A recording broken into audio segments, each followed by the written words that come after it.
Hey guys, Cameron here. I wanted to talk today about my new sleeping pad. This is the Big Agnes Q-Core SLX insulated sleeping pad. This is the large size, which is the main reason that I got a new sleeping pad. I was wanting one a little bit bigger, still lightweight and full of features, and that is why I went with this. I did a lot of research online before I picked this one, and I will talk a little bit about my old pad and why I decided to get a new one and go with this one. A few of the specs on this, features, things like that, and just giving you a few opinions on it. Alright guys, so let's talk about a few of the specs. Now mine is the large version, so for the single person version, this is the largest one you can get. Big Agnes makes a lot of different versions of this. You can get small, regular, you can get regular, long. There's a lot of different versions of this. There's even a two-person version that's really big.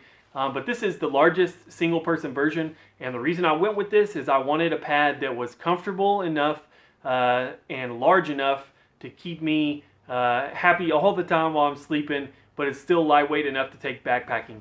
So that being said, let's check out what mine weighs. Now keep in mind this is including the stuff sack and the repair kit that's inside, so it probably weighs slightly more than what they list on their website. Mine comes in at 1 pound, 8.5 ounces, so 24.5 ounces, which for the size of this pad, including how thick it is, really isn't bad at all. And once you see the size of this thing, I think you'll agree that it's definitely a comfort versus weight dilemma, and comfort won out on this. It's still really lightweight for a pad, but just with things like NeoAir, the Sea to Summit line, you can definitely get something a little bit lighter weight, but definitely not quite as thick and comfortable as this. So the insulation on this is to where I would say you're definitely good for 3 seasons pretty much anywhere. Where I live in North Texas, this is a 4-season pad to me because it's only ever going to get down to probably 15 degrees, about as cold as it gets around here.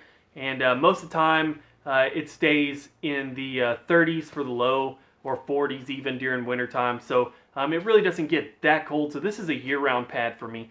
For other people, this may be a 3-season pad, which you may can supplement with like a closed cell foam pad underneath to keep you a little bit warmer. But I definitely went with the insulated version so I could use this year-round. With it being the large version, 25 inches wide, 78 inches long, I'm going to have plenty of room to move around on this thing. My previous pads that I've ever had have just been the regular version, and this thing will definitely give me more room to move around. So let me show you how it inflates, show you the valve system, a couple of the features of it, and just show you how this thing looks blown up. All right, I'll go ahead and get it out of the bag. Pretty nice stuff sack. You're definitely not going to lose this thing in your backpack. It is really bright. I'll show you. So here is the stuff sack. It's quite a bit larger than the pad rolled up, and so you won't have any problem getting the pad back inside of there, which you do sometimes with some other pads. It comes with this little repair kit, so you can see you have a patch here. It actually comes with several patches of different sizes, so if you get any sort of leak on your trips, you have a field repair kit there. It also comes with this seal right here, which will go in the valve, which I'll show you in just a minute. So this is the pad. It rolls out. You're going to see how big this is in just a second. Here are the valves. Now this is kind of similar to like the Sea to Summit valves, and which is one of the reasons I went with this. I will never go back to just a single valve for in and out. These valves make it so much better to inflate and deflate your pad. You have one for inflating, and that's this larger one here, and one for deflating, the smaller one up here. It says in and out on there, so there's no way to be confused. Another way to check it out is whenever you open it up, you will see that seal down inside of there. That's the one, they give you an extra one in the repair kit, and that is your inflation valve. Your deflation valve, the smaller one on top, is just open. There's no seal. It's basically just going to be a hole all the way through once you open it up. But the double valves like this make it so much better. So for inflation, now this is the large size. This is one thing that I struggled with whenever I thought about getting this pad, is this thing has a lot of internal volume. This is going to take a while to blow up. So you'll get that lightheaded feeling if you blow it all up at one time, and I'll show you exactly how many breaths that is. Now I did buy their pump sack to be able to pump this up, which I will show you in a later video. Do a review over that as well, that versus blowing it up just with your mouth. But I will show you blowing it up with your mouth because I feel like that's what most people are going to do. And we'll count my breaths and come up with a grand total. So now here's your chance to take a guess at how many breaths you think it's going to take to blow up a 25 by 78 inch pad that's also 4 inches thick. Here we go.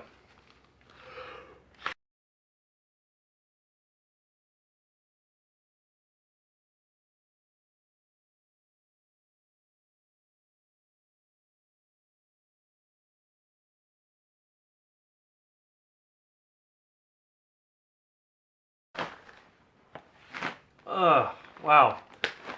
All right, so there you go. Definitely got the lightheaded feeling, and came out to 23 breaths to completely inflate this thing. Wow.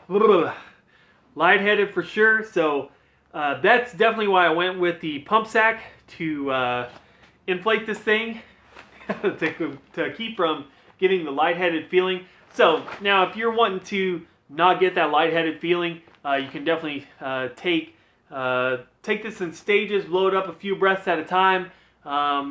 After hiking all day, it may take you a few more breaths than that.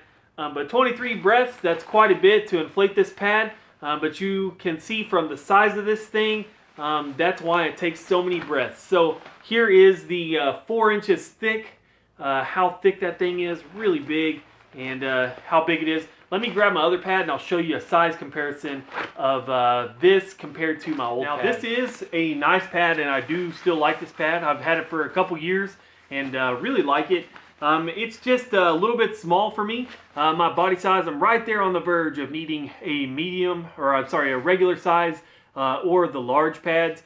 This is the regular, which is cool for just lighter weight backpacking. Also is a smaller packed up volume size, so it takes up less room in my pack. But this is the Sea to Summit ultralight insulated pad. I actually did one of my very first gear review videos on YouTube over this, and I'll post the link down below. Now this is a really great pad, especially for backpacking. But like I said, it is right there, almost too small for me. And I just wanted something a little bit bigger, a little bit more comfortable. Which is kind of funny saying, because if you see some of my other videos, you know during summertime I'm not above taking a 1/4 inch closed cell foam pad, which is fine. It's not comfortable, but it works as far as insulating myself from the ground. But anyway, all right, so this is my old pad, and I will show you a size comparison to the new pad. Now, the Sea to Summit is the regular size, and the Big Agnes is the large size, so there is going to be quite a bit of difference. Now, one thing you can obviously tell is the Sea to Summit is a mummy shape, and this SLX pad is a rectangular shape, which is cool. I could have went with a rectangular shape had they made it, but I don't believe they make that in the SLX pad. So one thing you can tell is the SLX is quite a bit longer. It's actually 6 inches longer, so 78 overall inches. And while this is only 72 inches, now I'm 72 inches tall, so I take up the entire thing. So it's cool to have a little extra room. Now, side to side, width-wise, the SLX is 5 inches wider. But the biggest difference that you'll notice is when you flip them over on the side. So here is the difference in thickness. You can tell that the SLX, the Big Agnes on bottom, is quite a bit thicker, almost twice as thick as the Sea to Summit pad, and that is the main difference and why I decided to go with this particular pad. All right, so I'll show you how I fit on this pad. Like I said, again, I'm 6 foot tall, about 200 pounds, so I'd say I'm pretty average size, and you can tell that I have plenty of room on here. Lots of room still down at my feet. Now, if I slide all the way down so my feet are basically even, you can tell I still have several inches up above my head. Plenty of room to roll around. And the main thing that I really like about this is one, the thickness, but also the width. So on this pad, I can roll over, and I am definitely a side sleeper, and this pad gives me plenty of room to bend my legs and put my elbow up and still have plenty of room. So On the last pad on the Sea to Summit, I can fit side sleeping, but I'm definitely like cramped up as much as I can get. This is just my natural sleeping position, and I fit really well on here. There's plenty of pad.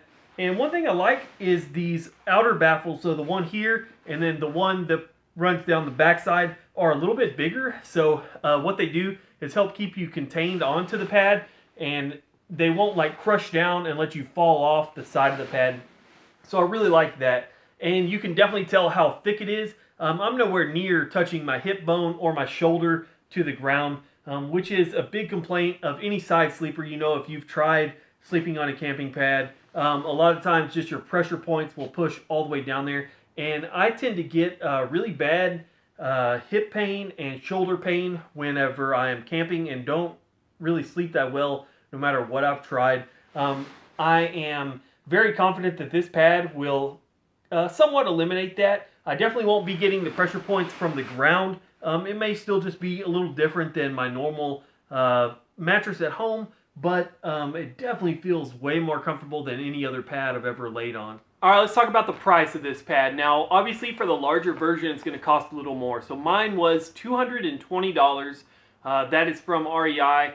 I plan on getting my 10% discount back with that. So you can find this cheaper, say from like Amazon, maybe find it on sale somewhere. But for REI, I feel like that's really not that bad of a deal when you compare it to like a NeoAir or something like that.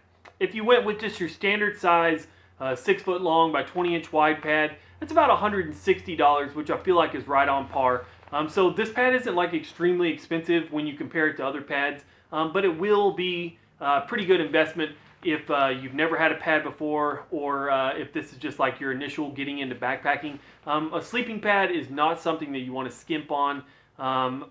Definitely be willing to pay to get a good one, and I think I did get a good one here. And so $220 I don't feel like is that bad of a deal. Like I said, you can probably find it a little cheaper somewhere else, but that is basically what they go for.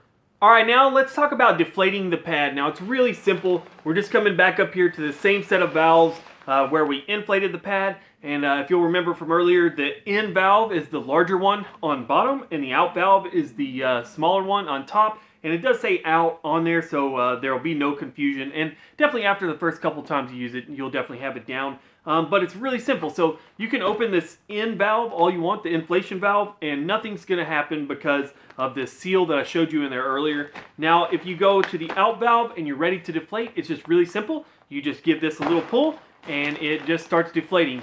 Now, it's not going to release all the air on its own, but it will release most of it. And it's not going to be any kind of struggle rolling it up, because I would say probably 75% of the air rushes out whenever you open this up.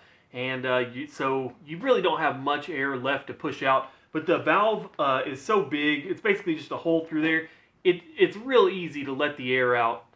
So that's deflation. Not a whole lot to it. I really like these valves. They have a very similar one on the Sea to Summit pad that I showed you earlier. And that's the main reason why or one of the key features that I was looking for when I was looking for a new pad, was I definitely wanted it to have an easy inflation and deflation process. And the SLX definitely has that. All right, let's talk about packing this pad up. It packs up very similar to the way you would do most other pads. Leave your valve open to be able to let out any air that's still trapped in here. So what I do is just fold it into about thirds lengthwise, and I like to fold it with the top side normally, what you would be sleeping on, facing down. That way whenever I fold it up, my valves are still showing. That way I can close them up whenever I'm done. So it's real simple. Just start rolling from one end after you have it folded into thirds, and you're going to see the pad somewhat starting to inflate, forcing out any other air that's down here. And it's just a real fast, simple process. That's why we're leaving this valve open here, to let out any air that's still trapped in the pad. And you can go ahead and push out any other air. Now I'm not pushing real hard or anything. That's just a real simple, easy way to roll it up. And that is your pad. So that's it, packed up. Really simple, easy process. And we'll go ahead and slide that right back in the stuff sack. And that's basically it. All right, we'll just go ahead and slide this back in the bag. As you can tell, you don't have to force it in there. Big Agnes gives you plenty of room in the stuff sack. It's real easy to get back in there. So that was the Big Agnes Q-Core SLX insulated sleeping pad. That's quite the mouthful to say, but I'm really excited about this pad. I think it's going to do a great job keeping me warm during the winter. Like I said, it only gets to about 10 degrees around here, so if where you live, if you're getting colder, you're going to have to take that into consideration. This isn't going to be your sub-zero pad, but for anything that I'm going to encounter and what I think a lot of people are going to encounter, this is going to be a great year-round pad. And for everybody else, it'll be a great 3-season pad. But anyways, guys, if you have any questions or comments, leave them down below. Check out Big Agnes's website for more details on this. And thanks for watching. We'll see you down the trail.